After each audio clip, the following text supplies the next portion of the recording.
ఇది ప్రజలు గమనించాలి.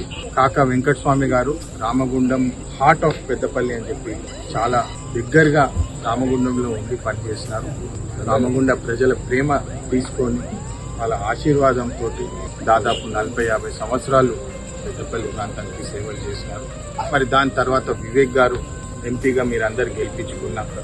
మళ్ళా నన్ను మీరు ఆశీర్వాదం ఇచ్చి క్యాంపెయినింగ్ అప్పుడు కూడా చెప్పినా నేను మీకోసము ఏ ఇబ్బంది పడ్డా ముందుకు తీసుకెళ్తున్నామని చెప్పి ఆ ఉద్దేశంతో వస్తే ఇన్ని అడ్డంకులు ఇన్ని కుట్రలు జరుగుతున్నాయని చెప్పి మీరు అందరూ గమనించాలి. అయినప్పటికీ కూడా నేను నా వంతు ఏదేమైనా ఈ ప్రాజెక్టు వచ్చేటట్టు నేను పోరాడతాను. అన్ని దుష్ట శక్తుల అగేన్స్ట్ పోరాడి ఇక్కడ ప్రాజెక్ట్ వచ్చేటట్టు నేను కంకణం కట్టుకున్నాను. ఖచ్చితంగా మీ అందరి ప్రేమతోటి ఇక్కడ ప్రాజెక్ట్ వచ్చేలాగా ఎవరు సపోర్ట్ చేసినా సపోర్ట్ చేయకపోయినా ఇక్కడ ప్రాజెక్ట్ వచ్చి తీరుతుంది. నేను దానికోసం కృషి చేస్తానని చెప్పి మరొకసారి నాకు తెలియజేస్తున్నాను.